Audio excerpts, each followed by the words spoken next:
I love these rainy days. It is so beautiful here. And I'm so excited about moving to Michigan, but I'm also a little nervous because I've never been anywhere where it rains so much. And I actually remember moving out to North Carolina with my aunt, and the very first weeks we were here, it rained so much, and we would sit in the van after pulling back into the driveway and open the doors, and you would just hear bird song and rain, and it was amazing and intense. And we were just sitting in the middle of our driveway, and she would look at me and go, "This is exactly what it was like when I was in the jungle in Costa Rica." And she was so enchanted with it, and I'm so enchanted with it, and I love rainy days. I love them so much, and I'm hoping that I'll get a little bit of time to maybe go and explore around the lake even though it's raining. So if the rain continues to stay calm and we don't have a lot of lightning, that's the other thing I wasn't used to when we moved out here, is that a lot of people will actually die being struck by lightning here. And that never happened where I grew up. At least you never hear about it in the news in Missouri. Like, somebody struck by lightning while walking into the grocery store parking lot. That was like one of the first news pieces we ran into after we moved to North Carolina. And in Missouri, you don't hear stuff like that. So I don't know if the lightning is more dangerous out here for some reason or not. But it's not always safe to go out in the storms like I'm used to. But if it continues to be just a beautiful rainy morning, and I get a little bit of work done, or even if I don't, and then I'll take you guys on a walk down to the lake and we'll see what kind of beautiful things we can find. Because the rain is so special, it's not going to be here. I can't snap my fingers and make it come back. You just have to kind of savor it while it's here. Because when it's gone, it's gone. I like that about the weather. A lot of people might say that's kind of a sad way to think of things, but I think it's like a rainstorm is kind of a reminder to live in the moment. So we'll go walk around the lake together in just a little bit, you guys. But I really do hope it rains and there's some beautiful storms that'll come in when we live in Michigan too. I really love these moments. He wants breakfast. Are you two gonna feed him breakfast? Oh, he went quiet because he heard me talking. The baby has been yelling all morning for breakfast, and they've been feeding him just because I think he's the only one. He's figured out if he yells loudly enough and hard enough, he can get fed as much as he wants. And I'm pretty sure there's actually some more eggs in there with him that are new, but we're going to talk about that awesome little mystery for a Birdseed Diary update, because that's called Double Clutch, and that gets really exciting. Oh, are you going to feed him, Mom? She loves tap dancing on the nest box. She's done that ever since I got her. There's the baby. Baby says, feed me, feed me, feed me, feed me. He's so cute. Oh. So it's still raining outside and I'm hungry and it's lunchtime, and Chips brought home gluten-free vegan pizza last night, so I'm going to toss it in and we're going to see how it turns out, because we love their mac and cheese, and I love their cheese in general because that's the cheese that everybody puts on top of like pizza when you go out. So we're going to see if it looks anything like what's on the box and if it tastes like I hope it does. I find myself frantically clinging to hope that it will taste good once it is cooked in the oven. This is it straight out of the bag, and that's Chips playing League. And then also finding myself thinking I should just learn how to make my own pizza already, because that would save so much time and effort and disappointment with going, but is it actually going to be good? Pretty. Very, very pretty. I'm hungry right now, so I won't go down to the lake just yet, but I really do want to take you guys down to the lake while it's still raining, just to be able to savor it and appreciate it.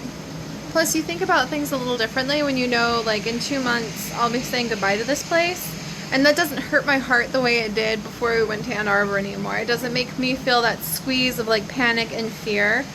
It just makes me kind of acknowledge that time's kind of fleeting. I think it's kind of like, you know, when you celebrate a birthday party for a child in the family and you realize, oh, or like when I would nanny my cousins, and I lived with them since they were like teeny tiny all the way to up almost like preteen age. And that time when you like hold up a shirt that had been their favorite for 2 years and suddenly you realize like there's no way that shirt's ever going to fit on them again. And you realize that era has kind of passed. That's kind of what looking out at the lake feels like right now is just enjoying it, savoring it, kind of like a little kid's birthday party. You know that it's a milestone and that it's not always going to be there, but that doesn't make it any less precious. If anything, being able to realize the limit of time makes you realize how precious everything is. So yeah, I'll try to go down to the lake. And yeah, I have been thinking about trying to pick up baking after we move. Chips is very, very like anti-gluten. He thinks gluten is like the evilest of all evils. And it does affect him pretty badly. But it's hit or miss with me. And I'm finding, I think it's something else. It's not really gluten, but it's something else that bugs me. So I'm keeping an eye on it. And maybe I'm just saying that because I desperately would love to learn to make my own bread, because I think that would be really, really fun to learn how to craft my own bread, make my own pizza, and I would be really happy if I could figure out how to pull those things off. So you guys might see me become a little bit of a baker once we move to Ann Arbor, and I'll just kind of roll up my sleeves and be like, that doesn't mean you have to eat it, Chips. I'm going to try this out and just give it a try. Some of my favorite memories are when my grandma used to bake us fresh bread. And she used to do it in a bread machine, so I'm not above a bread machine. I will try out a bread machine if that means I can have that absolutely delicious homemade bread that she used to make for us. And those are some of my very special memories. It was really wonderful. So it would be fun. I've actually been thinking about my grandma a lot, and I don't know why. It's been years and years since she passed away. And towards the end, I was in my teenage years, and she and my mom are kind of not on the best of terms, even though we lived with them, perhaps because we lived with them. And I don't really like have the end of her life. It isn't really peppered with the memories that I have from when I was young, the beginning of my life, and I was her first grandchild. And she was your typical grandma, dragging you to church and making sure that you're clean and taking you on adventures, and she would have like yummy things baked for us, and I remember those lately. I don't know why. I don't know why years later all of a sudden I'm remembering my Dee Dee, my grandma. I still have Tutu Lady, my mother's father, or my father's mother, there we go. I still have Tutu Lady. She's my only surviving grandparent now, which is kind of surreal to think about. But yeah, I don't know why I've been thinking about my grandmother so much and why baking. I don't know, maybe I'll learn how to bake just so I can kind of turn over my memories of her and figure out how you incorporate the legacy of a person who's been gone for so long into the life of the adult that you become. And what does it mean? Like, how does their memory transform when you're the one, like, bringing it into your life? It's hard to explain. It's hard to explain. So I think I'm going to think about it. I'm going to plant some chives in her honor because I always remember that she would have chives. It's not like she liked chives. She just had a big herb garden all the time.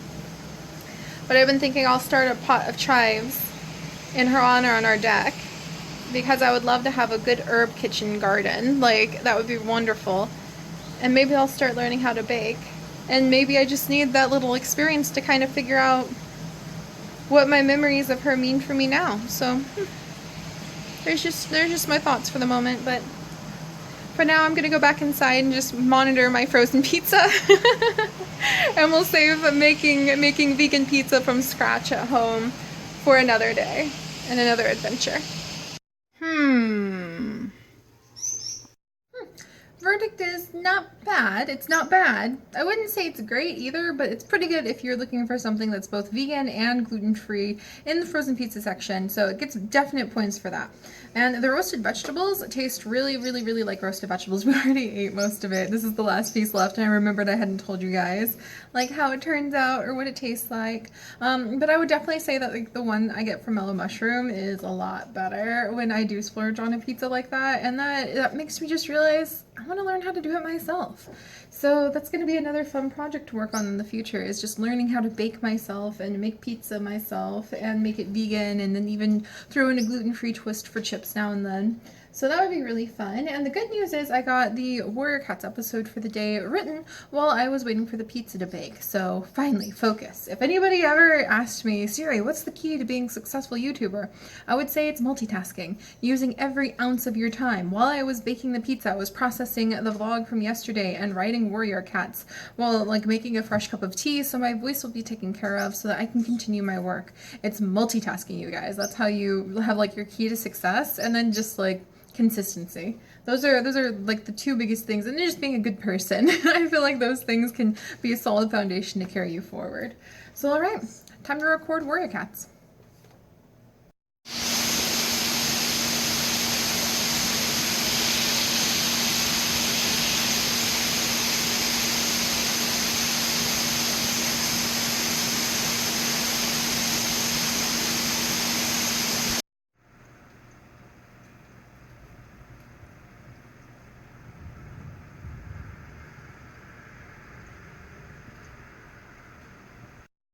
All right, and look at that beauty. So you see that big giant bird sitting in the top of the tree up there?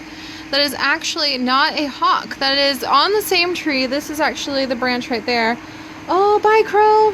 But that is not that was a crow, not a hawk. But it was on the same tree where we saw the hawk the other day, and I looked out the window. There goes another one. Oh, so cool.